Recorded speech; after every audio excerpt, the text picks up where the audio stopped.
या तो आज का हमारा topic that is human reproduction और उसमें भी मेल। ठीक है, तो सबसे पहले डायग्राम ड्रॉ कर लेते हैं क्योंकि वही मेन मैटर करता है। तो सबसे पहले डायग्राम में दैट इज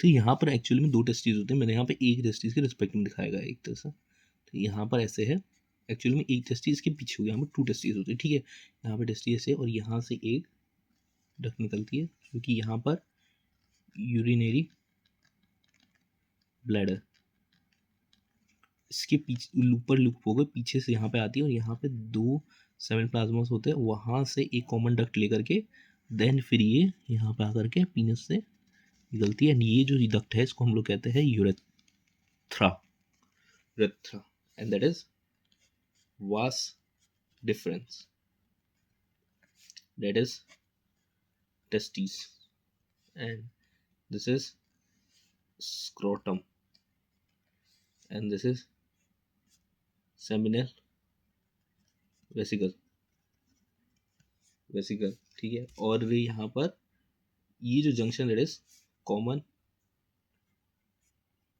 इजैक्यूलेटरी डक्ट, इसको थोड़ा अच्छे से लिख लेते हैं यहाँ पर कॉमन इजैक्यूलेटरी डक्ट।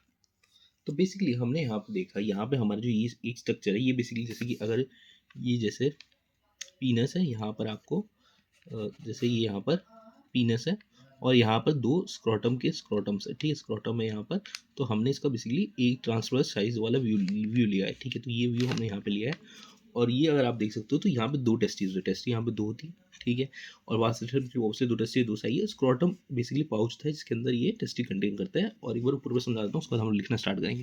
तो देखो ये हमारा जो है ह्यूमन रिप्रोडक्टिव सिस्टम में हमारा डायग्राम है। तो ये बेसिकली स्क्रोटम है जो कि बॉडी के बाहर होता है और एक पाउच है जिसके अंदर में टेस्टी होते हैं, टेस्टी दो होती है। ठीक है, उसके बाद उससे एक डक्ट निकलती है दैट इज वास डिफरेंस। तो ये वास डिफरेंस जाती है, स्पर्म कैरी करती है और जा करके यहाँ पर मिलती है। यहाँ पे सेमिनल प्लाज्मा होता है। ठीक है, सेमिनल वेसिकल होते हैं, ये बेसिकली ग्लैंड्स होते हैं जो कि इजैकुलेशन के टाइम पे जो नेसेसरी क्या बोलते हैं अपने एंजाइम्स है उनको देते हैं। ठीक है, और यहाँ पर एक प्रोस्टेट ग्लैंड भी होती है। ठीक है, प्रोस्टेट ग्लैंड, ठीक है, ये सिंगल होती है। ठीक है, ये पेयर्ड नहीं होती, सिंगल होती है।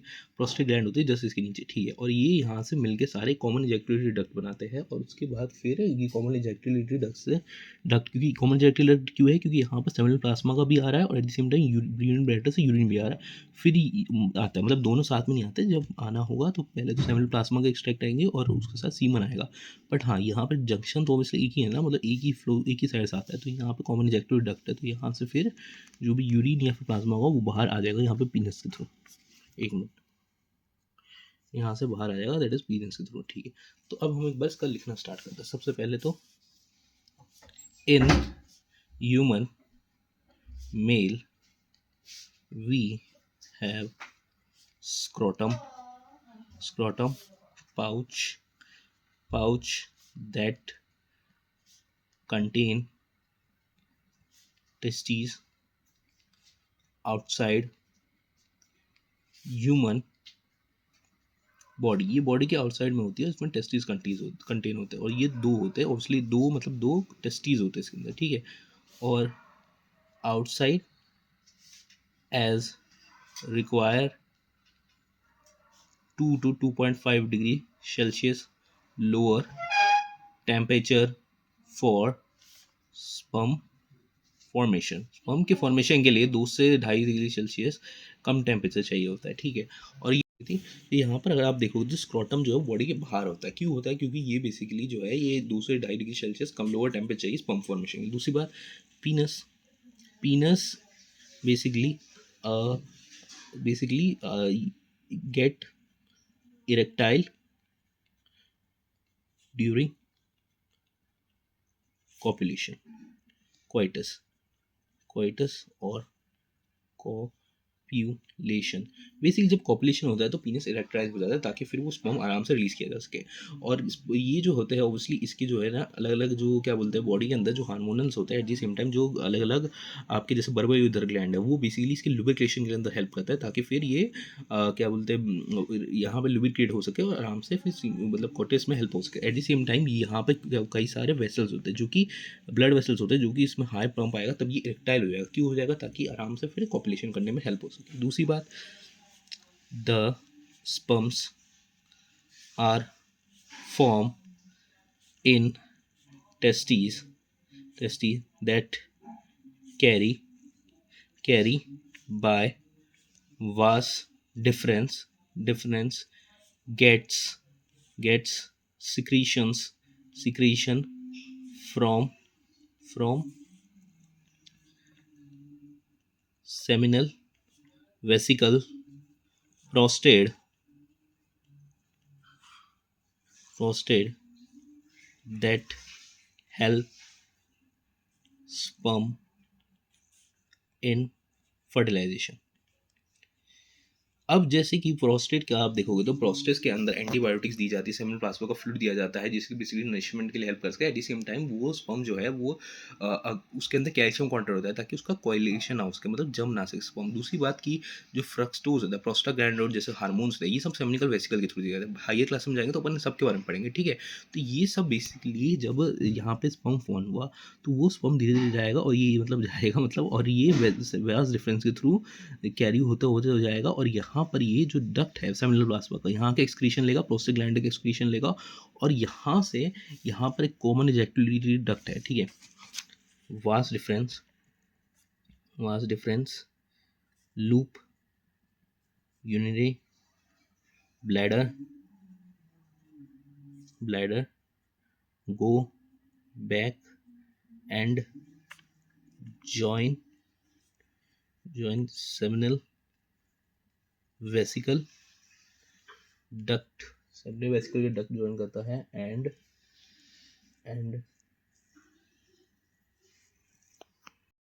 common seminal vesicle and क्या बोलते हैं vas deferens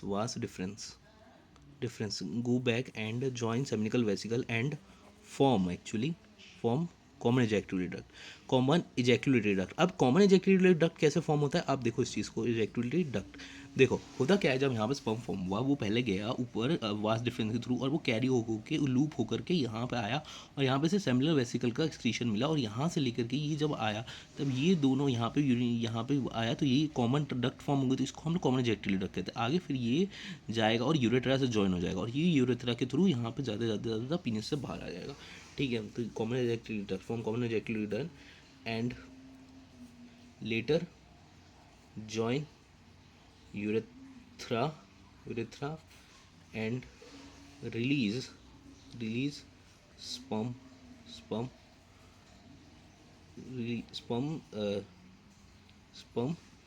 get released by penis and after that in coitus। अब देखो यार पूरा जो हमने यहाँ पे देखा एक बार उसको हम लोग वापस समराइज़ करते हैं, ठीक है। तो यहाँ पर देखो सबसे पहले तो हमने देखा कि जो ये मेल रिप्रोडक्टिव सिस्टम है, अब ये हमने ट्रांसफर सेक्शन ले रखा है, ठीक है। तो यहाँ से अगर आप देखोगे तो पहले तो यहाँ पर हमारा टेस्टीज है, टेस्टीज के अंदर आप देखोगे तो दो टेस्टीज होती है, पेयर होती है, ठीक है। उनमें से एक टेस्टीज में स्पर्म फॉर्म होगा और वो आगे जाएगा वास डिफरेंस में, वास डिफरेंस से वो जाता हुआ जाएगा और यहाँ पर एक लूप ओवर होकर के पीछे में सेबिकल वेसिकल के साथ मिल करके कॉमन इजैक्यूलेटरी डक्ट फॉर्म करेगा और उसके बाद फिर आगे चल के यूरिनरी ब्लैडर का वहाँ से आएगा और यहाँ पर ये आ रहा है सब कॉमन इजैक्यूलेटरी डक्ट, ये दोनों मिल करके यूरेथ्रा में ज्वाइन यूरेथ्रा फॉर्म करेंगे, यूरेथ्रा ज्वाइन करेंगे और यूरेथ्रा फिर आगे चल करके देखो या तो फिर पीनस में से एक बार स्पर्म निकलेगा या तो फिर यूरिन निकलेगा, दोनों एक साथ कभी निकल सकते हैं, ठीक है। तो वो दोनों फिर इजैक्यूलेशन हो जाता है अंटिल से कोई प्रॉब्लम ना होते दोनों एक साथ नहीं निकल सकते, ठीक है। फिर आगे चल करके फिर जब यूरिन का रिलीज होगा तो यहाँ से यूरिन रिलीज हो जाएगा और जब फिर स्पर्म का होगा तो फिर कॉमन इजैक्यूलेटर आगे चल के यूरेथ्रा पे ज्वाइन होता है और फिर वो आगे जा करके फिर पीनस से रिलीज हो जाएगा कॉपरेशन के टाइम पे। और बेसिकली हमें ये बताना चाहिए कि यहाँ पे नर्व्स होती है जो कि बेसिकली इरेक्टाइल कर देती है जब हमको जरूरत होती है। प्रोस्टेट ग्लैंड ऑब्वियसली अब आपका जो क्या बोलते हैं डिफरेंट टाइम को फ्रीज ना हो जाए उसके लिए कैल्शियम कंटेंट की ज़रूरत होती है, मतलब कि अगर स्पर्म निकला है तो वो कहीं ना कहीं क्या बोलते हैं कोएगुलेट हो जाए इसके लिए अंदर हम लोग उसको क्लॉट ना हो जाए इसके लिए अंदर हम उसको क्या बोलते हैं कैल्शियम कंटेंट डालते हैं, उसके साथ एंटीबॉडीज का वो रेडिएशन होता है वो सब देता है। एट द सेम टाइम सेमिनोवेस्कुलर प्रोस्टेट ग्लैंड या फ्रक्टोज का सिक्रेशन देता है, जो कि आगे चल के फिर उनको हेल्प करता है फर्टिलाइजेशन में। और फिर लास्ट में फिर ये सारे डॉक्टर यहाँ पे ज्वाइन कर लेते हैं कॉमन इजेक्टेड डक्ट को, और फिर वो आगे चल के यूरेट्रा ज्वाइन करके फाइनली रिलीज आउट हो जाता है पीनस के थ्रू। तो ये बेसिकली हमारा मेल रिप्रोडक्टिव सिस्टम था। आप तो बस इतना याद रख लो कि टेस्टिस में स्पर्म फॉर्म होगा, वास्ट डिफरेंस थ्रू जाएगा और सेमिनल वेसिकल से ज्वाइन होकर के उसको एंजाइम और सिक्रेशन मिल जाएगी प्रोस्टाग्लैंड और सेमिनल वेसिकल के, और फिर वो आगे चल के ज्वाइन होगा तो यहाँ पे कॉमन इजेक्टेड डक्ट फॉर्म होगा, और ये कॉमन इजेक्टेड डक्ट आगे जाकर के यूरिनरी ब्लैडर और ये दोनों मिलकर यूरेथ्रा बना देगी, और यूरेथ्रा से या तो सिर्फ यूरिन निकलेगा या तो फिर स्पर्म निकलेगा, दोनों एक साथ निकल सकते हैं, और निकलेंगे तो फिर मतलब कुछ ना कुछ डिफेक्ट वगैरह हो रखा है। तो ये इस चैप्टर हमको इतना ही पढ़ना था, मतलब इस टॉपिक में हमको इतना मिला था। मिलते हैं नेक्स्ट वीडियो, तब तक बाय। एक्स्ट्रा लिखवा देता हूँ, ठीक है, कुछ सिक्रीशंस वगैरह ग्लैंड्स का आप लिख ले दिए। जैसे कि सबसे पहले तो प्रोस्टेट का, प्रोस्टेट में calcium, enzyme, antibiotic, seminal, प्लाज्मियम, और उसके बाद सेमिनल वेसिकल, सेमिनल वेसिकल, इसके अंदर फ्रक्टोज, प्रोस्टाग्लैंडिन, और ये कहाँ होती है, behind urinary bladder, urinary bladder के पीछे होती है, ठीक है। यह कहाँ होती है, ये होती है बिलो, बेटना, बिलो यूरिनरी ब्लैडर। अब यहाँ पर बल्बोयूरेथ्रल,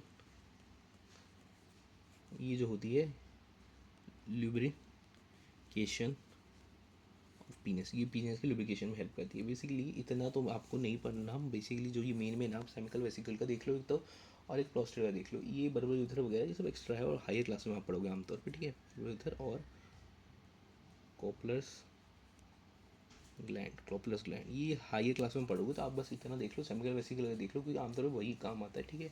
और ये म्यूकस वगैरह भी सिक्रीट करती है, ठीक है, म्यूकस। वैसे देखो मैं बोलूँगा पहले सेमिकल वेसिकल ही देख लो, सबसे इंपॉर्टेंट ये रहता है, उसके बाद प्रोस्टाग्लैंड और देन फिर बल्बोयूरेथ्रल देख लो भाई, सिंगल होते हैं, ये डबल होते हैं, और ये भी आपका पीरियड होता है, दो होते हैं, ठीक है। तो ये हमको बेसिकली पढ़ना था इसमें। अब मिलते हैं नेक्स्ट वीडियो के लिए, तकलीफ बाय। ये जो ये डायग्राम लिया है ना, ये यहाँ पे ये साइड व्यू है इसका, ठीक है। ये यहाँ पर दो टेस्टीज होते हैं, इसके एक के पीछे एक है, ये ऐसा नहीं कि सिर्फ एक ही टेस्टी है, दो टेस्टी होती है, पर ये हमने साइड व्यू लिया, ठीक है। तो मिलते हैं नेक्स्ट वीडियो को, तब तक के लिए बाय बाय।